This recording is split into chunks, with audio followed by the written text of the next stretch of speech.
Nakakaramdam ka ba ng kahirapan sa iyong buhay? Nakakaramdam ka ba ng pang-aapi sa mga taong nakapaligid sa iyo o ng mga taong mahal mo? Ano ang ginagawa mo sa tuwing nasa ganitong kalagayan ka ng iyong buhay? Kanino ka lumalapit sa tuwing ikaw ay nahihirapan? Paano mo ito hinaharap?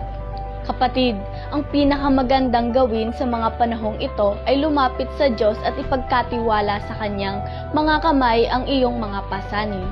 Sapagkat ang sabi ng mga awit 9:9-10, si Yahweh ang takbuhan ng mga pinahihirapan, matibay na kanlungan sa oras ng kaguluhan. Nananalig sa iyo, Yahweh, ang mga kumikilala sa iyong pangalan, dahil wala pang lumapit sa iyo na iyong tinanggihan. Sa araw na ito, nais kong ibahagi ang 3 bagay na maaari nating panghawakan sa paglapit natin sa Panginoon. Una, the Lord cares for us. Ang sabi sa 1 Peter 5:7, ipagkatiwala ninyo sa Kanya ang inyong mga alalahanin sa buhay, sapagkat Siya ay nagmamalasakit sa inyo. Ang ating Panginoon ay nagmamalasakit sa atin. Pangalawa, the Lord fulfill His promises. God is not human that He should lie, nor a human being that He should change His mind.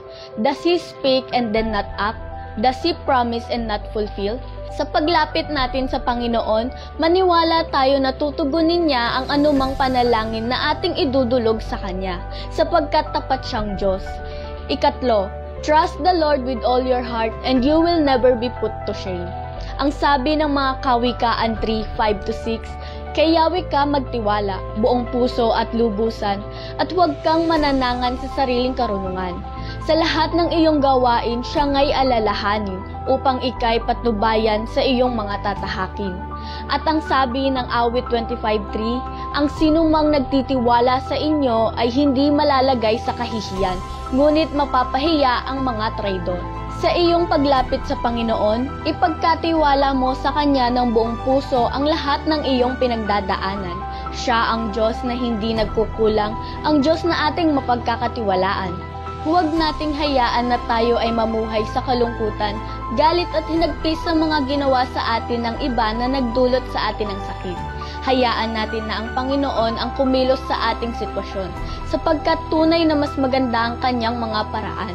Ituon natin ang ating mga paningin sa Diyos na siyang ating kanlungan at maaasahan sa panahon ng kalungkutan. Lagi nating tatandaan na kasama natin ang Diyos sa lahat ng sandali, hindi niya tayo iiwan at pababayaan. Sapagkat ang sabi niya, huwag kang mangamba dahil ako ang Diyos mo. Palalakasin kita at tutulungan. Iingatan kita sa pamamagitan ng aking kapangyarihan na siya ring makapagliligtas sa iyo.